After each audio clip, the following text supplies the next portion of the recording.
প্রিয় দর্শক, আসসালামু আলাইকুম। আমি আজকে ব্যতিক্রম ধর্মী একটা টপিক নিয়ে আলোচনা করতে যাচ্ছি, সেটা হলো ইনকাম ট্যাক্স। অর্থাৎ আমি ধাপে ধাপে ইনকাম ট্যাক্স নিয়েও একটু আলোচনা করব, যাতে মানুষ সচেতন হয় এবং নিজেদের আয়ের বিবরণী বা কোথা থেকে কত টাকা আয় করলে কত টাকা সে ডিসকাউন্ট পাবে, কোন কোন বিষয়গুলোর জন্য ট্যাক্স দিতে হবে না, জিরো রিটার্ন কখন হবে, কিভাবে হবে, এগুলো নিয়ে বিস্তারিত আলোচনা করার চেষ্টা করব মাঝে মধ্যে, যাতে মানুষ সচেতন হতে পারে, জানতে পারে। যদি মানুষ জানতে পারে তাহলে তারা ভুল করবে না, যদি ভুল না করে তাহলে ধীরে ধীরে অন্যায়গুলো কমে যাবে।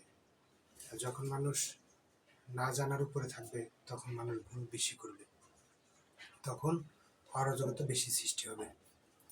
যাই হোক, আমি আজকে কোনো ব্যক্তি যে ঢাকা শহর বা সারা বাংলাদেশে অনেকে আছে ভাড়া থেকে ইনকাম করে। আমাদের 7টি খাত থেকে আয়ের উৎস আছে, যেমন চাকরি হতে আয়, কৃষি হতে আয়, ব্যবসা হতে আয়, ভাড়া হতে আয়, আরও আছে অন্যান্য। তো আমি আজকে ভাড়া থেকে আয় হলে সে কত টাকা কর রেয়াত পাবে, অর্থাৎ কত টাকা তার ভাড়া থেকে বাদ যাবে, আর কত টাকার জন্য তাকে কর দিতে হবে বা ইনকাম ট্যাক্স দিতে হবে, সেটা একটু আলোচনা করব। তাহলে কোনো ব্যক্তি যদি ভাড়া থেকে ইনকাম করে, যেমন ধরেন ভাড়া থেকে ইনকাম করে, তাহলে আমি দেখাতে চাচ্ছি যে যদি বাণিজ্যিক হয়, যেমন সে দোকান ভাড়া দেয়, যদি ব্যবসার উদ্দেশ্যে যদি ভাড়া দিয়ে থাকে, বাণিজ্যিক হয়, তাহলে যদি 5 লাখ টাকা হয়, 5 লাখ টাকা যদি ভাড়া পায়, তাহলে সে 30% লেস পাবে, 30% ওইটা থেকে কম যাবে। আর আবাসিক যদি হয় 25%, অন্যান্য ক্ষেত্রে 10%। অর্থাৎ মোট ভাড়া ওঠানোর পরে 30, যদি বাণিজ্যিক হয় 30% সে করমুক্ত, এটা আগেই ডিসকাউন্ট পাবে। আর যদি থাকার জন্য বাসা ভাড়া হয়, বাসা ভাড়া থাকার জন্য, সেক্ষেত্রে 25%। কিসের জন্য?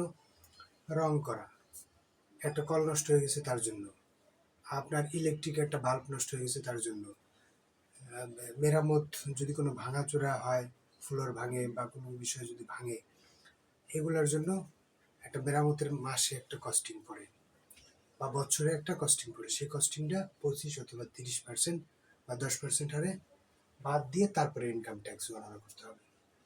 তো আমি একজন কোনো ব্যক্তি, 4তলা একটা বিল্ডিং আছে, 4তলা বিল্ডিংয়ে সে 1 ফ্লোরে থাকে, আর 3 ফ্লোর সে ভাড়া দেয়।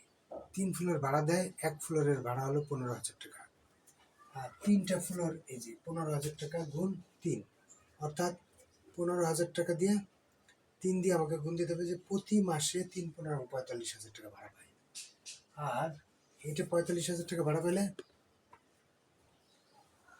12 মাস দিয়ে গুণ দিতে হবে আমাদেরকে। তাহলে 45,000 গুণ 12 মাস, 5,40,000 টাকা সে 1 বছরে ভাড়া পায়। ইনকাম ইয়ার, অর্থাৎ জুলাই থেকে জুন পর্যন্ত এই 12 মাস শেষে 5,40,000 টাকা ভাড়া পায়। এই 5,40,000 টাকা থেকে কি কি বাদ যাবে দেখবেন। যদি মেরামত বাবদ ব্যয় ওই 25%, আবাসিক এই কারণে 25% বাদ দিলে 1,35,000 টাকা তার এখান থেকে মাইনাস হবে। পৌর কর, বাসায় যদি থাকে তাহলে তাকে একটা কর দিতে হয়, পৌর কর। সেই পৌর করটা যত টাকা দেবে তত টাকাই মাইনাস হবে। যে ফ্লোরে যে সে থাকে ওই ফ্লোরটা বাদ দিয়ে, কারণ ওই ফ্লোরটা সে থাকে, ওনার পকেট থেকে ওনাকে বহন করতে হবে। ভূমি রাজস্ব কর, অর্থাৎ ভূমি উন্নয়ন কর যদি দিয়ে থাকে প্রতি বছরে, অবশ্যই দিয়ে থাকবে, এইটা ওনার মাইনাস হবে। গৃহ নির্মাণ সুদ, বাড়িটা বানানোর সময় উনি 20 লাখ টাকা লোন নিয়েছিল বা 5 লাখ টাকা লোন নিয়েছিল, যদি কোনো লোন নিয়ে থাকে প্রতি মাসে একটা কিস্তি দিতে হয়, ধরুন 20,000 টাকা। যদি কিস্তির সাথে একটা সুদ থাকে, সুদটা এখান থেকে মাইনাস করতে হবে। তো আমরা ধরে নিচ্ছি সুদ হলো 20,000 টাকা। 20,000 টাকা সুদ হলে উনি 4 ভাগ করতে হবে, 20,000 টাকারই আসে, 1 ভাগে 5,000 টাকা, 3 ভাগে 15,000 টাকা, এই 15,000 টাকা 15, আর এটা আমরা যোগ করে পেলাম 1,62,375 টাকা। এইটা ওনাকে কোনো কর দিতে হবে না, এটা কর মুক্ত। এর পরবর্তী স্ল্যাব অনুযায়ী ওনার কর হবে।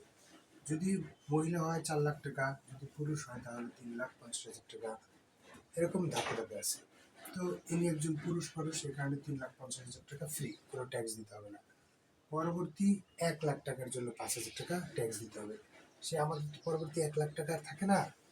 এই যে 3 লাখ, 1 লাখ, 5,40,000 টাকা থেকে যদি মাইনাস করি 1,62,250 টাকা থাকে 3,77,625 টাকা। এটা থেকে 3,50,000 টাকা মাইনাস করলে 27,625 টাকায় 5% আসলে 1,381 টাকা। কিন্তু যদি ঢাকা শহর হয়, সিটি কর্পোরেশন হয়, তাহলে 1,381 টাকা দেওয়া যাবে না, 5,000 টাকা সর্বনিম্ন। আর যদি দেখা যায় ওনার এই ইনকামটাও 0 হয়ে যেত, এই যে 3,50,000 টাকার কম হয়ে 1 টাকা কম হইতো বা সমান, তাহলে আর ওনাকে আর ট্যাক্স দিতে হতো না, 0 ট্যাক্স দিতে হতো। যদি বিষয়টা জানার বোঝার থাকে আমাকে জানাতে পারেন, আমি জানানোর চেষ্টা করব। সবাইকে ধন্যবাদ। আসসালামু আলাইকুম।